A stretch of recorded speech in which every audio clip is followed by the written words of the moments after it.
आप देखना शुरू कर चुके हैं मुजफ्फरपुर दर्पण न्यूज और मैं हूं शिवानी मिश्रा। सबसे पहले नजर डालेंगे आज की मुख्य खबरों पर। पीएम मोदी के मन की बात में मुजफ्फरपुर की बेटी की प्रशंसा। सरैया में पकड़ी गई नकली शराब की फैक्ट्री, 3 गिरफ्तार। जिले में मौसम के बदलते मिजाज से बढ़ा वायरल बुखार का खतरा।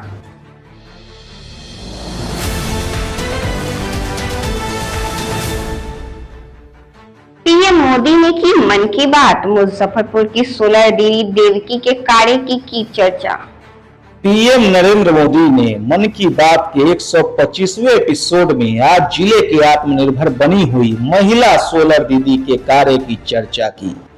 इस दौरान जिले के बोचहा प्रखंड क्षेत्र की रहने वाली सोलर दीदी देवकी देवी के कार्य को लेकर खूब प्रशंसा की गई।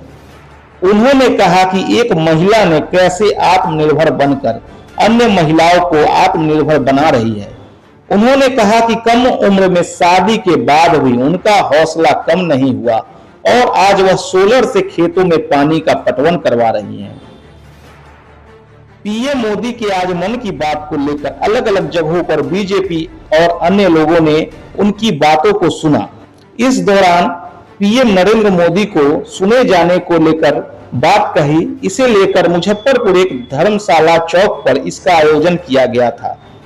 इसके साथ ही सैकड़ों की संख्या में लोगों ने उनकी बातों को खूब सुना और कहा कि पीएम नरेंद्र मोदी देश के पहले पीएम हैं जो मन की बात को करते हैं और आम आदमी की बात कहते हैं। बीजेपी के नेता साकेत सिंह ने कहा कि पीएम मोदी एक ऐसे शख्स हैं जो आम आदमी के मन की बात कहते हैं। वह लोगों की बातों को न सिर्फ सुनते हैं बल्कि उनके मन की बात को कहकर लोगों के मन में चल रही बात के बारे में चर्चा करते हैं। आज मोदी जी के मन की बात को हम सभी लोगों ने सुना। मोदी जी के मन की बात, ये मोदी जी के मन की बात नहीं, ये देश के मन की बात है। यहाँ के जनता आम आवाम के मन की बात है। यहाँ का खेत खलियानों के मन की बात है। यहाँ के नौजवानों खेल और प्रतिस्पर्धा में जिन्होंने भी अपना नाम मुकाम बनाया है, ये उनके मन की बात है। आज मोदी जी देश की बात करते हैं। मोदी जी एक दिन निकाला है उन्होंने जिसमें देश के कोने कोने से जनता की भावनाओं को सामने ला करके जनता से रूबरू कराते हैं और जनता को ये बताते हैं कि कैसे मोदी के मन की बात में देश के मन की बात होती है। दूसरी बात मैं ये कहना चाहूंगा कि ऐसे महान आत्मा जिन्होंने देश हित में काम किया है, वैसे व्यक्तित्व के मन की बात को सुनना चाहिए और उससे हमें प्रेरणा लेनी चाहिए। उत्पाद विभाग को मिली बड़ी सफलता, सरैया थाना क्षेत्र में नकली शराब फैक्ट्री का किया उद्भेदन, फैक्ट्री संचालक समेत 3 गिरफ्तार। सरैया थाना क्षेत्र के चकमधुआ गांव में गुप्त सूचना के आधार पर उत्पाद विभाग की टीम को मिली बड़ी सफलता, जहां उनके द्वारा नकली शराब फैक्ट्री का उद्भेदन किया गया। इस दौरान उत्पाद की टीम के द्वारा फैक्ट्री के संचालक गोलू और छोटू को घटना स्थल से ही गिरफ्तार किया गया। साथ ही उनके पास से शराब की खेप लेने आए धीरज कुमार को भी गिरफ्तार कर लिया गया। शराब फैक्ट्री के संचालक गोलू और छोटू इस गांव में शराब बनाकर छोटी छोटी खेप में शराब को विक्रेताओं तक पहुंचाते थे। इसके लिए उन लोगों ने यहां एक छोटी सी फैक्ट्री भी बना ली थी, जिसकी गुप्त सूचना मिलने पर उत्पाद विभाग ने यह कार्रवाई की। उत्पाद विभाग के इंस्पेक्टर दीपक कुमार ने बताया कि इन लोगों के पास से शराब निर्माण की मशीन बरामद की गई है, साथ ही स्प्रिट भी बरामद की गई है, जिससे ये लोग ब्रांडेड शराब बनाकर बेचा करते थे, जो कि शराब पीने वाले लोगों के लिए काफी नुकसानदायक और जानलेवा है। उन्होंने बताया कि पूछताछ में इन लोगों ने बताया कि पटना से ये लोग शराब बनाने वाली मशीन की खरीदारी किए थे और छपरा से स्प्रिट मंगवाया करते थे। आरोपियों के पास से भारी मात्रा में शराब की बोतलें और विदेशी शराब के रैपर बरामद हुए हैं, जिसके प्रयोग से ये लोग नकली शराब बनाकर किसी भी ब्रांड का लेबल चिपकाकर अवैध रूप से शराब का कारोबार चला रहे थे। जिलाधिकारी महोदय के आदेशानुसार हम लोग एक्साइज टीम मुजफ्फरपुर द्वारा की जा रही छापामारी के क्रम में एक गुप्त सूचना प्राप्त हुई कि चकमधुआ गांव, जो कि थाना सरैया में पड़ता है, अवैध विदेशी शराब का विनिर्माण किया जा रहा है। इस सूचना पर हम लोग एक टीम का गठन किए और जब उस गांव के वार्ड नंबर 2 में जिसका नाम शराब विनिर्माणकर्ता का नाम गोलू कुमार और छोटू कुमार, दोनों चकमधुआ का ही है, ये सूचना मिली कि ये दोनों अपने घर में विदेशी शराब का निर्माण कर रहे हैं। जब हम लोगों ने रेड किया तो इसके घर से विदेशी शराब बनाने की सारी सामग्री प्राप्त हुई। इवन की खाली बोतल, पेट बोतल प्लास्टिक का, ड्रम, एक प्लास्टिक के जर्किन में स्प्रिट, एक मशीन, सेचेटिंग मशीन और रैपर, ढक्कन सब भी बरामद हुआ। हालांकि छापामारी के वक्त बहुत ही कम मात्रा में शराब का निर्माण किया गया था। पूछताछ में इसने बताया कि रात में ही कुछ शराब हम लोग निर्माण करके बेच चुके हैं।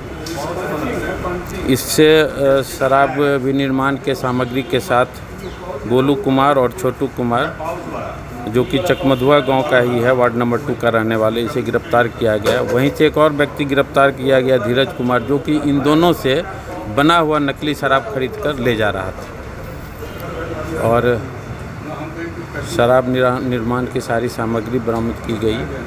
और इसी तरह के विदेशी शराब के विनिर्माण से किसी भी अप्रिय घटना घटने की प्रबल संभावना रहती है। हम लोग इससे खास करके इस सूचना पर हर वक्त सचेत रहते हैं, जहां भी अवैध विदेशी शराब का या देसी शराब का निर्माण करता हो।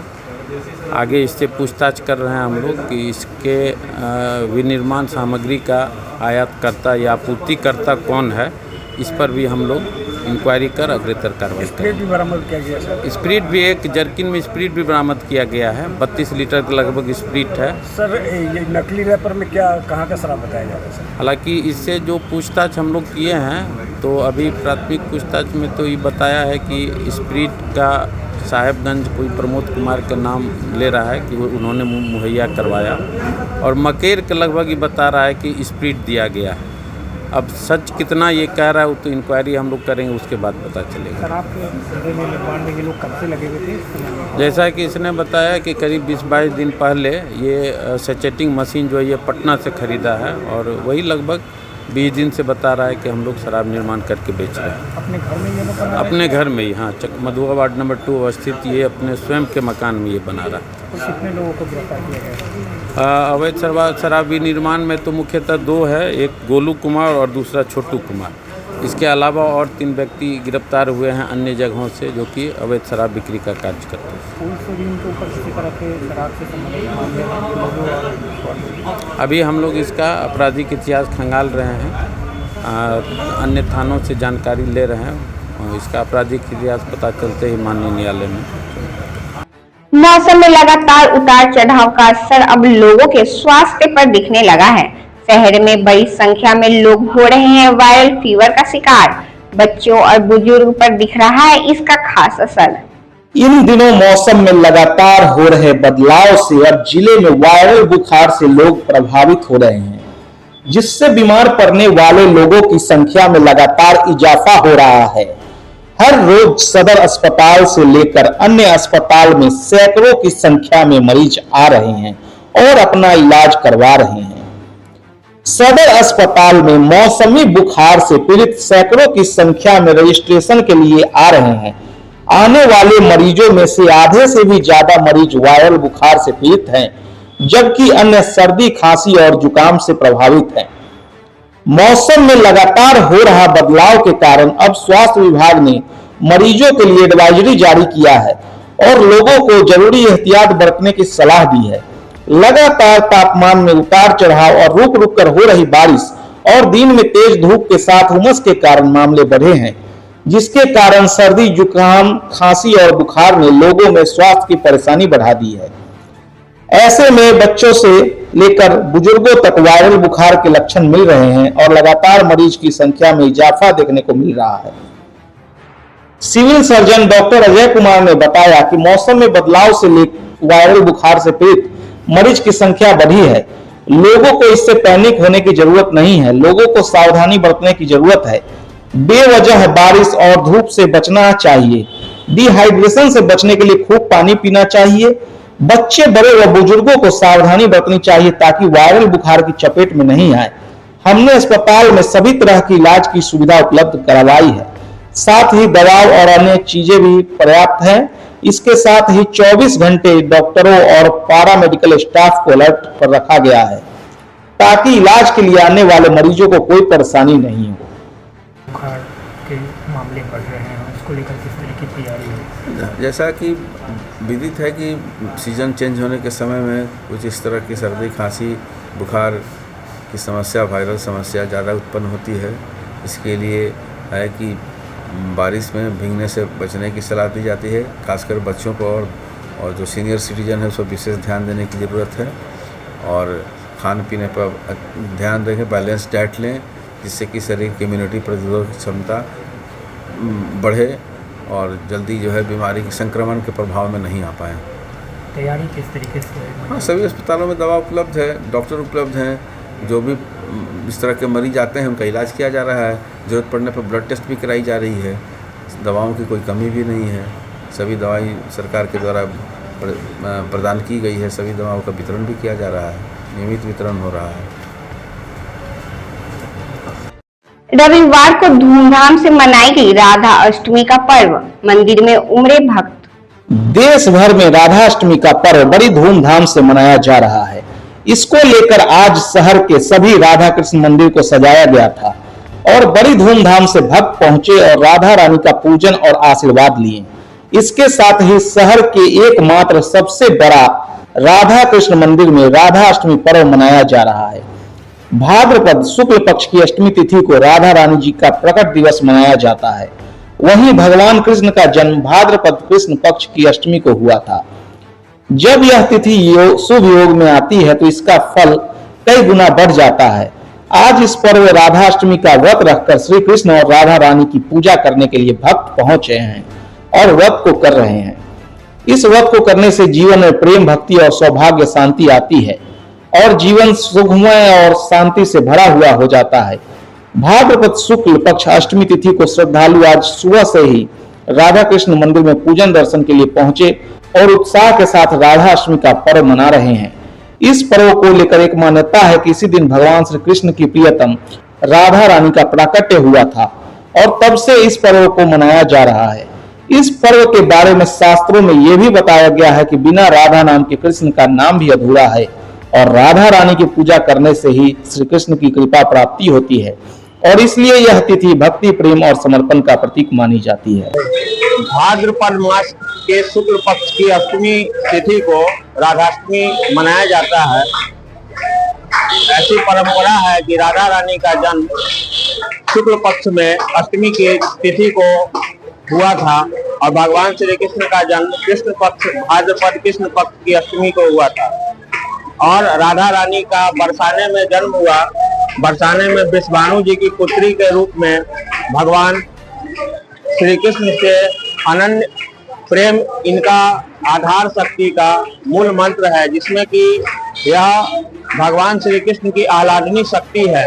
भगवान श्री कृष्ण में राधा रानी समाहित है और भगवान श्री कृष्ण में राधा रानी समाहित है, राधा रानी भगवान श्री कृष्ण समाहित है। दोनों एक दूसरे के परस्पर प्रेम संबंध को पूरे संसार को सृष्टि ज्ञान देने के लिए कि इसमें आप सभी चीज से, वृक्ष, पशु, पक्षी, मनुष्य, पेड़ पौधा, सभी से आप प्रेम करें। सभी चीजों में भगवान प्रेम का ही वास करते हैं और जिसमें प्रेम है वहीं भगवान श्री राधा रानी का वास होता है। राधा नाम में इतनी शक्ति है कि सिर्फ उनका नाम लेने से भगवान श्री कृष्ण की कृपा बरसती है। राधा रानी का व्रत रखने से भगवान श्री कृष्ण की अनन्य कृपा भक्तों को मिलती है। इसमें श्रद्धालु भक्तजन पूरे दिन उपवास करते हैं और दिन में 12 बजने के बाद भगवान माता राधा रानी का जन्म होने के उपरांत प्रसाद और चरणामृत लेते हैं और संध्या काल के सूर्यास्त के बाद जो है वह पंचामृत और प्रसाद को ग्रहण करके और व्रत को पूरा करते हैं। मनियारी पुलिस के द्वारा लगभग 21 कांडों में पकड़े गए लगभग 1400 लीटर देसी एवं विदेशी शराब का किया गया विनिष्टीकरण।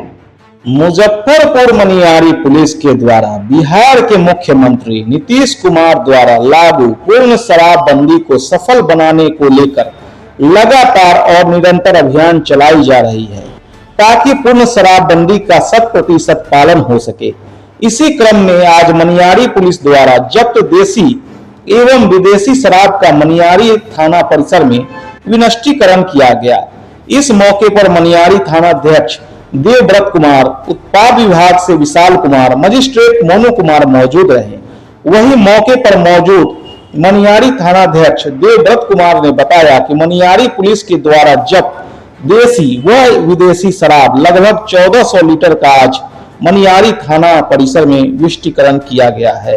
मनियारी थाना में पिछले करीब 21 कांड में लगभग 1400 लीटर देसी एवं विदेशी शराब का विनिष्टीकरण और उत्पाद विभाग के सब इंस्पेक्टर विशाल जी हैं और मजिस्ट्रेट के रूप में मोनू जी हैं जो अंचल से आए हैं।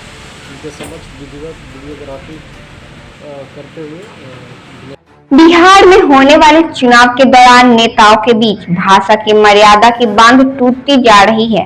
ऐसे में हमारे संवाददाता चंकी पांडे ने इस मुद्दे पर लोगों से बातचीत की। आइए देखते हैं इस पर लोगों की क्या राय है। इस वक्त हम आ गए हैं मुजफ्फरपुर के दीवान रोड। चुनावी माहौल है और बिहार की और भारत की राजनीति में बहुत ही गर्मा गर्मी चल रही है।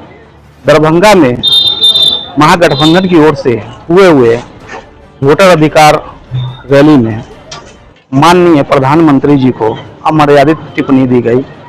तरह तरह की अभद्र गाली उनकी माता जी को दिया गया। इसके विरोध में भाजपा कार्यकर्ता कल कांग्रेस ऑफिस में गए और कांग्रेस कार्यकर्ता और भाजपा कार्यकर्ताओं के बीच में हाथापाई, गाली गलौज, धक्का मुक्की सब हुआ। इसमें हम मुजफ्फरपुर की जनता का राय जानना चाहेंगे कि मुजफ्फरपुर की जनता क्या चाहती है। हमारे माननीय प्रधानमंत्री हिंदुस्तान के और हमारे दरभंगा में, बिहार के दरभंगा में विपक्ष के नेता राहुल गांधी रैली करते हैं और रैली में उनके साथ उनके सहयोगी नेतागण हमारे माननीय प्रधानमंत्री श्री नरेंद्र मोदी जी के माता जी के बारे में और शब्द का इस्तेमाल करते हैं। ऐसे लोगों को हमारे हिंदुस्तान में रहने का कोई अधिकार नहीं है, हमारे बिहार में रहने का कोई अधिकार नहीं है। ऐसे लोगों को तो हमारे हिसाब से फांसी दे देना चाहिए बीच चौराहे पर। इससे ज्यादा मैं कुछ नहीं कहना चाहूंगा। मैं यह कि महागठबंधन की ओर से आप लोग ये बताइए कि माँ सबका माँ होता है, ये कोई प्रधानमंत्री का माँ है, पीएम साहब का ही, मोदी जी का ही माँ है, सबकी माँ बराबर है। आप सोनिया गांधी के कौन सा अभद्र व्यवहार किया है और मन से किया है, ये हमारे पीएम साहब ये बतलाए। सबकी माँ बराबर होता है और सबकी माँ माँ है। ये नहीं कि पीएम साहब की माँ है और बाकी की माँ गड़बड़ है। वो भैंसा 50 करोड़ का भैंस और क्या क्या चीज बीजेपी की भी द्वारा और उनके पीएम साहब के भी द्वारा ये मार्केट में स्टेज से बोला गया, ये क्या उचित है? यहाँ की जनता ये बतलाए कि वास्तविकता क्या है। सबकी माँ माँ है कि सिर्फ उन्हीं की माँ है? मेरा नाम सुरेश कुमार चंद्रवंशी हुआ, नगर अध्यक्ष जिला कांग्रेस कमेटी मुजफ्फरपुर। सर, आपका इस मामले में क्या राय है? ऐसे भी पूंजीपति की सरकार है, इनको तो सबसे पहले वैसे कर्मचारी जो आउटसोर्सिंग के माध्यम से काम कर रहे हैं उस पर ध्यान देना चाहिए था। अभी दारू पकड़ने के चक्कर में लगे हुए हैं। खाली कम से कम जो गरीबी से जो जूझ रहा है, कम वेतन पे पैसा उठा रहा है, आउटसोर्सिंग वाला जो है उसके साथ शोषण कर रहा है, उस पर कोई ध्यान ही नहीं है। जिस तरीके से बिहार में अभी चुनाव का माहौल है जी, तो कैसे देख रहे हैं? देखिए, अभी कुछ कहा नहीं जा सकता। जैसा अभी स्थिति नजर आ रही है ऐसे में कुछ कहा नहीं जा सकता है। और चुनाव जब भी आता है तब शहर में विकास का काम शुरू हो जाता है। चुनाव से पहले ऐसा कुछ नहीं चल रही है, उसको कैसे देखते हैं? देखिए, सिर्फ राहुल गांधी टिप्पणी नहीं किए हैं, इनके पार्टी पॉलिटिक्स का लोग भी टिप्पणी करते हैं। तो इस हिसाब से हम पार्टी पॉलिटिक्स में क्या किसको बोल रहा है उसको नहीं हम मान्य देते। यात्रा सफल होगा? राहुल गांधी का जो यात्रा चल रहा है वो सफल होगा? देखिए, यात्रा जैसा भी स्थिति है, क्योंकि इसमें पूंजीपति वाला और बड़ा बनते जा रहा है और गरीब लोग जो है और गरीब होते जा रहा है, और 12,000, 11,000, 10,000 का नौकरी लोग कर रहा है, उसमें जीवन यापन करना बड़ा मुश्किल है। तो इस हिसाब से अगर देखा जाए तो हम संभव नहीं समझते हैं कि ये यात्रा इनका यात्रा तो संभव है, लेकिन ये सरकार इस हिसाब से चल रही है, उस हिसाब से गरीब लोग इनका साथ नहीं देंगे। ये वोटर पुनरीक्षण जो हो रहा है उस पर आपका क्या राय है? ये तो चुनाव से पहले जब यही करना था तो चुनाव से काफी पहले करना था। ये चुनाव के बहुत नजदीक में किया जा रहा है, जो कि हम उचित नहीं समझते। इसका सोल्यूशन जो है लिखा पढ़ी किताबें में रह जाएगा, फिर से कुछ न कुछ नया निकलेगा। चुनाव जब तक आचार संहिता नहीं लगता तब तक कुछ न कुछ नया निकलते ही रहेगा। इसमें क्या कहा जा सकता? महागठबंधन एनडीए पर लगातार आरोप लगा रही है कि वोटर SIR के थ्रू, वोटर पुनरीक्षण के थ्रू वो वोट की मनमानी करेगी, वोट बैंक की गड़बड़ी करेगी। इसमें आपका सरकार इनकी है, इनकी सरकार है, इनके हिसाब से चलेगा ही सारा सिस्टम। अभी सिस्टम है और अंदर की बात ही लोगों का क्या कैसे चलाएगा ये लोग समझेंगे। हम लोग तो एक आम जनता है, वोट देने से मतलब रख रहे हैं, उससे ज्यादा विशेष तो जानकारी हम लोग को होता नहीं है। ये लोग का राजनीतिक पेच है। अब कैसे इस चीज को राहुल गांधी जो कह रहे हैं वोट चोर, वो कहीं ना कहीं आप लोगों को सच लगता है? देखिए, राहुल गांधी कहीं ना कहीं जो कर रहा है, जैसा सिचुएशन देखा जा रहा है बिहार का, उस हिसाब से हमको उनके हिसाब से ठीक लग रहा है सिचुएशन को देखते हुए। क्योंकि ये अभी खाली दारू पकड़ने के चक्कर में है और गरीबी को दूर नहीं किया जा रहा है। 5 किलो राशन दे देने से किसी का गरीबी दूर नहीं होगा। कम से कम जो आउटसोर्सिंग में जब सबसे ज्यादा कर्मचारी है, आउटसोर्सिंग के प्रति उनको सोचना चाहिए था कि वो कर्मचारी 10,000, 12,000 में परिवार को चलाना कितना मुश्किल हो रहा है। कम से कम उस पर फोकस करना चाहिए। आउटसोर्सिंग वाला के खिलाफ अगर कुछ बोलिए तो आउटसोर्सिंग वाला आपको धमकी देगा कि आपको काम से निकाल दिया जाएगा, ये किया जाएगा। सरकार को इस पर क्यों नहीं नजर है? इसलिए इस तरह के लोग जो भी होंगे, प्राइवेट संस्था से काम करने वाले व्यक्ति, अगर नीतीश कुमार जी इस पर ध्यान नहीं दे रहा है तो उनको वोट से वंचित होना पड़ेगा। मुजफ्फरपुर का विधायक आप कैसा चुनना चाहेंगे? विधायक क्या, जो जनता के समस्याओं का समाधान करे, उनका बात जो है सरकार तक पहुंचाए, वैसा ही विधायक चाहिए। और क्या चाहिए? सर, SIR को लेकर आपकी क्या राय है? वोट अधिकार रैली किया गया, वो जनता के लिए किया गया, न कि राहुल जी का लिए अपना क्या महागठबंधन। एक्चुअल में हर बूथ पे जाइए, जिससे सही कहना है 2003 और अभी का देखेंगे तो 150 से 200 वोट काटा गया। क्लियरिफिकेशन होना चाहिए कि 150 से 200 वोट किस स्थिति में काटा गया। पहला तो ये आप कहते हैं कि जो आदमी मर गया उसका वास्तविक में कुछ ऐसी नहीं, कुछ मरा तो उसका कटा ही है, लेकिन बहुत सारे ऐसे आदमी है तो क्या NCR क्या है उस सिस्टम में। राहुल गांधी कह रहे हैं वोट चोर, उसकी कहाँ तक सहमति है? आपको चोर के बारे में बतला रहे हैं कि चोर वास्तव में कौन है। तो 2003 और अभी का अब जो नया जारी हुआ उससे 200 से 300 वोट हर बूथ पर काटा गया, और नकली बूथ जो बाहर का ही है उसको जोड़ा गया है, इसीलिए कि बीजेपी, PM मोदी या जदयू उसके साथी है, इन लोगों का कोई ऊपर से EVM में सेट किया गया। वोटर अधिकार रैली और दरभंगा में हुए मोदी जी के खिलाफ अमर्यादित बयान पे आपकी क्या राय है?